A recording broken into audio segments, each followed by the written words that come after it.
दोस्तों, दुनिया का सबसे बड़ा फासला अमीर गरीब का नहीं, भूख और सपनों का होता है। आज की कहानी एक ऐसे लड़के की है जिसके पास स्कूल का बैग नहीं, जूते नहीं, 2 वक्त की रोटी भी मुश्किल से मिलती थी। फिर भी उसने भारत के सबसे बड़े गणित प्रोफेसर को घुटने टेकने पर मजबूर कर दिया। जो सवाल टीचर को सॉल्व करने में 20 साल लगे, मैं ये सॉल्व नहीं कर पाऊंगी। उसी सवाल को कचरा बीनने वाला सूरज सिर्फ 1 मिनट में सॉल्व कर गया। आइए देखते हैं उसने ये कैसे किया। सुबह की धूप अभी ठीक से निकली भी नहीं थी कि शहर के सबसे फेमस और महंगे आर्यभट्ट इंटरनेशनल स्कूल के गेट पर हलचल शुरू हो गई। ये स्कूल रईसों के बच्चों के लिए था, जहां टैलेंट से ज्यादा पैसों के दम पर एडमिशन मिलता था। बड़ी बड़ी गाड़ियां रुक रही थीं और एसी कारों से बच्चे उतर रहे थे। उनके कपड़े चमक रहे थे, उनके जूतों पर धूल का एक कण भी नहीं था। लेकिन इसी चमक दमक से दूर स्कूल की दीवार के ठीक बाहर कूड़े के ढेर के पास एक 12 साल का लड़का खड़ा था। उसका नाम था सूरज। सूरज का हुलिया ऐसा था कि लोग उसे देखकर मुंह बना लेते थे। उसके कपड़े गंदे थे, शर्ट के बटन टूटे हुए थे और पैरों में अलग अलग रंग की हवाई चप्पलें थीं, जो शायद उसे किसी कचरे के डिब्बे में मिली होंगी। उसके कंधे पर प्लास्टिक का एक बड़ा सा बोरा लटक रहा था। लेकिन अगर आप ध्यान से सूरज की आंखों में देखते तो वहां आपको भूख नहीं, एक अजीब सी चमक दिखाई देती। सूरज कचरा बीनता था, लेकिन उसका ध्यान प्लास्टिक की बोतलों पर कम और स्कूल के अंदर से आने वाली आवाजों पर ज्यादा रहता था। उसे कूड़े के डिब्बों में ज्यामिति के शेप्स दिखते थे। उसे गाड़ियों के नंबर प्लेट्स में मैथ्स के पैटर्न नजर आते थे। वो कभी स्कूल नहीं गया था, लेकिन ऊपर वाले ने उसे एक ऐसा दिमाग दिया था जो कैलकुलेटर से भी तेज चलता था। आज स्कूल में माहौल कुछ अलग था। 12वीं क्लास में सन्नाटा छाया हुआ था। क्लास में प्रोफेसर दिग्विजय सिंह आए। दिग्विजय सर शहर के सबसे सख्त मैथ्स टीचर माने जाते थे। उनके बारे में कहा जाता था कि उनके सवाल बच्चों के पसीने ही नहीं, जान भी निकाल देते हैं। दिग्विजय सर आज बहुत गुस्से में लग रहे थे। उन्होंने हाथ में पकड़े डस्टर को जोर से टेबल पर पटका। धूल, वो चिल्लाए, तुम सबके दिमाग में धूल भरी है। तुम्हें लगता है कि तुम्हारे पापा के पैसे तुम्हें पास करवा देंगे?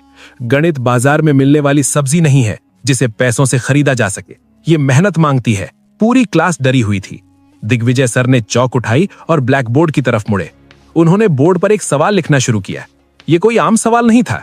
ये फर्मैट्स लास्ट थ्योरम और क्वांटम मैथ्स का एक ऐसा उलझा हुआ सवाल था जिसे देखकर अच्छे अच्छे प्रोफेसर्स के हाथ कांप जाएं। बोर्ड पर अजीबो गरीब निशान और नंबर भर गए। 10 मिनट तक वो लिखते रहे। जब वो पीछे मुड़े तो उनकी आंखों में एक चैलेंज था। ये सवाल, उन्होंने भारी आवाज में कहा, मैंने अपनी जवानी के 15 साल इसे हल करने में लगा दिए। ये आज भी अधूरा है। मैंने इसे दी इम्पॉसिबल इक्वेशन नाम दिया है। मैं तुम अमीर बच्चों को खुली चुनौती देता हूं। तुम्हारे पास इंटरनेट है, ट्यूटर्स हैं, दुनिया भर की किताबें हैं। अगर कल सुबह तक किसी ने इसका सही जवाब निकाल दिया तो मैं अपनी टीचिंग की नौकरी छोड़ दूंगा और उस स्टूडेंट को अपनी सोने की घड़ी इनाम में दूंगा।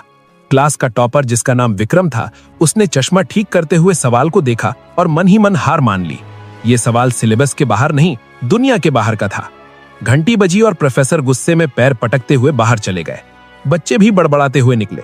पागल है बुढ़ा, विक्रम ने अपने दोस्त से कहा। यह सवाल कोई इंसान हल कर ही नहीं सकता। लेकिन किसी ने ध्यान नहीं दिया कि क्लास की खिड़की के बाहर लोहे की जाली से चिपका हुआ सूरज खड़ा था। उसकी काली पड़ी उंगलियां जाली को कसकर पकड़े हुए थीं। उसकी नजरें उस बोर्ड पर लिखे सवाल पर जमी हुई थीं। उसे वो सवाल डरावना नहीं लग रहा था। उसे वो सवाल एक खूबसूरत कविता जैसा लग रहा था। नंबर उसके दिमाग में नाचने लगे। उसे ऐसा लगा जैसे वो सवाल उससे बात कर रहा हो, उसे बुला रहा हो। सूरज वहां तब तक खड़ा रहा जब तक चपरासी ने उसे डंडा दिखाकर भगा नहीं दिया। भाग यहां से भिखारी, स्कूल को गंदा कर रहा है, चपरासी चिल्लाया। सूरज भाग गया, लेकिन उसका दिमाग वहीं क्लासरूम में छूट गया था। दोस्तों, कहानी में आगे क्या हुआ ये जानने से पहले अगर आप ऐसी ही दिल को छू लेने वाली कहानियां सुनना पसंद करते हैं तो अभी हमारे चैनल को सब्सक्राइब कर लें ताकि कोई भी नई कहानी आपसे मिस ना हो। रात हो चुकी थी। शहर सो रहा था, लेकिन सूरज की झुग्गी में नींद नहीं थी। उसका शराबी पिता खर्राटे ले रहा था और मां बीमार पड़ी थी। घर में खाने को कुछ नहीं था। सूरज का पेट भूख से मरोड़ रहा था, लेकिन आज उसे भूख से ज्यादा बेचैनी उस सवाल की थी। वो सवाल उसे सोने नहीं दे रहा था। उसके दिमाग में बार बार वो सिंबल्स आ रहे थे। रात के 2 बजे जब रहा नहीं गया तो सूरज उठा। उसे लगा कि अगर वो उस सवाल को हल कर लेगा तो शायद उसके मन का शोर शांत हो जाएगा। वो चुपके से अपनी झुग्गी से निकला और स्कूल की तरफ दौड़ा। स्कूल का पिछला गेट टूटा हुआ था, जहां से वो अक्सर प्लास्टिक उठाने अंदर घुसता था। आज वो प्लास्टिक उठाने नहीं, कुछ सीखने जा रहा था। स्कूल के गलियारे अंधेरे में डूबे थे। गार्ड सामने वाले गेट पर सो रहा था। सूरज परछाई की तरह क्लासरूम की खिड़की तक पहुंचा। खिड़की खुली थी, वो अंदर कूद पड़ा। क्लास में घुप्पा अंधेरा था, बस बाहर स्ट्रीट लाइट की हल्की रोशनी आ रही थी जो सीधे ब्लैक बोर्ड पर पड़ रही थी।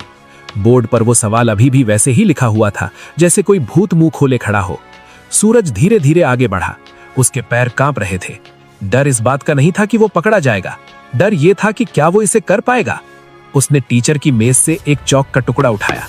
वो चौक उसके खुरदरे गंदे हाथों में अजीब लग रही थी। उसने लिखना शुरू किया। खट खट। सन्नाटे में चौक की आवाज गूंजने लगी।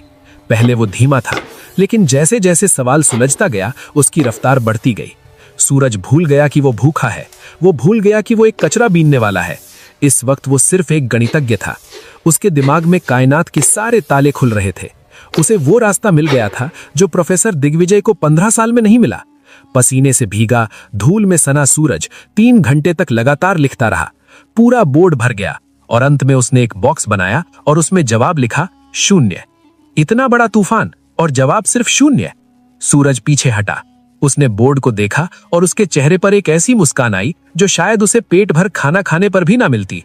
उसने चौक रखी, खिड़की से कूदा और रात के अंधेरे में अपनी दुनिया कूड़े के ढेर की तरफ वापस चला गया। अगली सुबह 8 बजे प्रोफेसर दिग्विजय क्लास में आए। उनका मूड कल से भी ज्यादा खराब था। हाँ भाई, किसी ने कोशिश की? उन्होंने ताना मारते हुए पूछा। पूरी क्लास शांत थी। विक्रम खड़ा हुआ। सर, हमने गूगल पर भी चेक किया, ऐसा सवाल कहीं नहीं है, ये गलत सवाल है। प्रोफेसर हंसने ही वाले थे कि उनकी नजर बोर्ड पर पड़ी। उनका हाथ कांपने लगा। वो धीरे धीरे जैसे किसी जादू के असर में हो बोर्ड की तरफ बढ़े। क्लास के बच्चे हैरान थे। सर, क्या देख रहे हैं? प्रोफेसर बोर्ड के बिल्कुल करीब गए। उन्होंने चश्मा उतारा, पोंछा और फिर पहना। स्टेप 4, ये तरीका। हे भगवान, स्टेप 12, यहां तो इसने समय को ही बदल दिया। प्रोफेसर बड़बड़ा रहे थे। उनकी आंखों से अविश्वास के आंसू बहने लगे। ये नामुमकिन है, ये बिल्कुल सही है, ये परफेक्ट है। वो अचानक पलटे और चिल्लाए, किसने किया ये? झूठ मत बोलना। तुम में से किसकी इतनी हिम्मत है जो मेरे 15 साल की मेहनत को एक रात में सुलझा दे? क्लास में सन्नाटा था। विक्रम बोला, सर, हम कसम खाते हैं, कल शाम को जब हम गए थे तो बोर्ड खाली था, रात में क्लास बंद थी। प्रोफेसर ने अपना सिर पकड़ लिया। कोई तो आया था, कोई ऐसा जिसका दिमाग आइंस्टीन जैसा है। ये लिखाई देखो इसे, ये किसी सधे हुए स्टूडेंट की नहीं है, ये किसी आजाद हाथ की लिखावट है। उन्होंने तुरंत प्रिंसिपल और सिक्योरिटी को बुलाया। सीसीटीवी फुटेज चेक किया गया। ब्लैक एंड व्हाइट स्क्रीन पर रात के 3:30 बजे एक छोटी सी परछाई खिड़की से कूदती हुई दिखाई देती है। कपड़े फटे हुए, बाल बिखरे हुए। वो लड़का बोर्ड के पास जाता है और पागलों की तरह लिखने लगता है। प्रिंसिपल ने फुटेज को जूम किया। अरे, ये तो वही कचरा बीनने वाला लड़का है जो कल गेट पर खड़ा था। प्रिंसिपल ने मुंह बनाते हुए कहा, गार्ड, जाओ पकड़कर लाओ उसे, जरूर चोरी करने आया होगा और बोर्ड खराब कर दिया। रुको, प्रोफेसर दिग्विजय जोर से बोले। अगर किसी ने उसे चोर कहा तो खैर नहीं, उसने चोरी नहीं की है, उसने तो इस स्कूल को और मुझे एक नई दिशा दी है। उसे इज्जत से मेरे पास लाओ। थोड़ी देर बाद 2 गार्ड सूरज को पकड़कर स्टाफ रूम में ले आए। सूरज बुरी तरह डरा हुआ था। उसे लगा कि चोरी छुपे घुसने के लिए उसे पुलिस के हवाले कर दिया जाएगा। उसके कपड़े गंदे थे, शरीर से बदबू आ रही थी। स्टाफ रूम में बैठे बाकी टीचर्स ने अपनी नाक पर रुमाल रख लिया, लेकिन प्रोफेसर दिग्विजय, वो अपनी कुर्सी से उठे और सीधे सूरज के पास गए। सूरज ने हाथ जोड़ लिए। साहब, माफ कर दो, मैंने कुछ चुराया नहीं, मुझे बस वो सवाल परेशान कर रहा था। मुझे लगा मैं उसे ठीक कर सकता हूँ। चौक भी मैंने वापस रख दी थी साहब, मुझे मत मारो। उसकी आंखों में आंसू थे, गरीबी और बेबसी के आंसू। दिग्विजय सर की आंखों में पानी आ गया। उन्होंने सूरज के गंदे हाथों को अपने हाथों में ले लिया। वो हाथ जो शायद कभी साबुन से नहीं धुले थे, आज एक प्रोफेसर उन्हें चूम रहा था। बेटा, तुमने कुछ नहीं चुराया, बल्कि तुमने तो मुझे वो दे दिया जो मैं पूरी जिंदगी ढूंढ रहा था। प्रोफेसर ने पूछा, तुम्हें ये सब किसने सिखाया? तुम स्कूल नहीं जाते? सूरज ने सिर झुका लिया। साहब, स्कूल जाने के लिए पैसे नहीं थे। कचरे में पुरानी किताबें मिलती थीं, रद्दी वाले की दुकान पर बैठकर पढ़ लेता था। लोग कहते हैं मैं पागल हूं क्योंकि मैं दीवारों पर नंबर लिखता रहता हूं। मुझे लगा मैं गलत करता हूं। प्रोफेसर ने उसकी ठुड्डी पकड़कर उसका चेहरा ऊपर उठाया। तुम पागल नहीं सूरज, तुम जीनियस हो। तुम वो हीरा हो जिसे दुनिया ने कीचड़ समझकर फेंक दिया था। प्रोफेसर उसे लेकर क्लासरूम में गए, वही क्लास जहां अमीर बच्चे बैठे थे। सूरज दरवाजे पर ही रुक गया। अंदर आओ, प्रोफेसर ने कहा। जैसे ही सूरज अंदर आया, बच्चे हंसने लगे। अरे, ये तो कचरे वाला है, छी, कितनी बदबू आ रही है। प्रोफेसर ने डस्टर पटका। खामोश, अपनी जुबान बंद रखो। आज इस कमरे में अगर कोई सबसे अमीर है तो वो ये लड़का है। तुम सबके पास पैसे हैं, लेकिन इसके पास वो दौलत है जो बांटी नहीं जा सकती। प्रोफेसर ने चौक सूरज के हाथ में दी। सूरज, क्या तुम इन्हें समझा सकते हो कि तुमने वो आखिरी स्टेप कैसे किया? सूरज ने कांपते हाथों से चौक पकड़ी। पहले उसे डर लगा, लेकिन जैसे ही चौक बोर्ड पर चली उसका डर गायब हो गया। वो समझाने लगा। उसकी आवाज में भरोसा था। उसने बताया कि कैसे उसने हवा की गति और समय को जोड़कर वो सवाल हल किया। जब उसने बोलना बंद किया तो क्लास में सुई गिरने जितनी शांति थी। जो बच्चे उसे बुरी नजर से देख रहे थे, अब उनकी आंखों में इज्जत और हैरानी थी। प्रोफेसर दिग्विजय ने अपनी कलाई से सोने की घड़ी उतारी और सूरज की कलाई पर बांध दी। वो घड़ी सूरज के पतले हाथ के लिए बहुत बड़ी थी, लेकिन उसकी चमक सूरज के आने वाले कल से कम थी। प्रोफेसर ने कहा, आज से तुम कूड़ा नहीं उठाओगे, आज से तुम कलम उठाओगे। तुम्हारी पढ़ाई, तुम्हारा खाना, तुम्हारा रहना, सब मेरी जिम्मेदारी। मैं देखता हूं कौन तुम्हें रोकता है। सूरज रो पड़ा। सूरज रो पड़ा। वो प्रोफेसर के पैरों में गिर गया। साहब, मुझे बस पढ़ने देना, मुझे भूख नहीं लगती, मुझे बस सवाल हल करने हैं। प्रोफेसर ने उसे उठाया और गले लगा लिया। उस दिन उस महंगे इत्र से महकते स्कूल में एक पसीने और कचरे की बदबू वाले लड़के ने सबको इंसानियत का पाठ पढ़ा दिया था। स्कूल के बाद सूरज बाहर निकला। उसने अपना वो पुराना गंदा बोरा उठाया, उसे एक बार देखा और फिर उसे वहीं डस्टबिन में डाल दिया। यह सिर्फ एक बोरा नहीं था, यह उसकी पुरानी जिंदगी थी जिसे वो हमेशा के लिए छोड़ रहा था। उसने आसमान की तरफ देखा। सूरज चमक रहा था, बिल्कुल उसके नाम की तरह। दोस्तों, ये कहानी हमें बताती है कि टैलेंट किसी महल का गुलाम नहीं होता, वो झोपड़ियों में भी पैदा हो सकता है। हमारे देश में न जाने कितने सूरज हैं जो रोज कूड़े के ढेर में अपना बचपन और अपना टैलेंट बर्बाद कर रहे हैं। जरूरत है तो बस एक प्रोफेसर दिग्विजय की, जो उस हीरे को पहचाने और तराशे।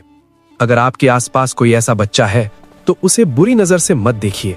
शायद उसकी आंखों में भी कोई सपना पल रहा हो। गरीब होना कोई पाप नहीं है, लेकिन एक टैलेंटेड बच्चे को गरीबी के कारण खो देना समाज का सबसे बड़ा पाप है। आपको ये कहानी कैसी लगी? क्या आपने भी कभी किसी ऐसे छुपे हुए टैलेंट को देखा है? कमेंट करके जरूर बताएं। और अगर इस कहानी ने आपकी आंखों में आंसू ला दिए हों तो इसे लाइक और शेयर जरूर करें। याद रखिए, असली अमीर वो नहीं जिसके पास नोट है, असली अमीर वो है जिसके पास ज्ञान है। जय हिंद।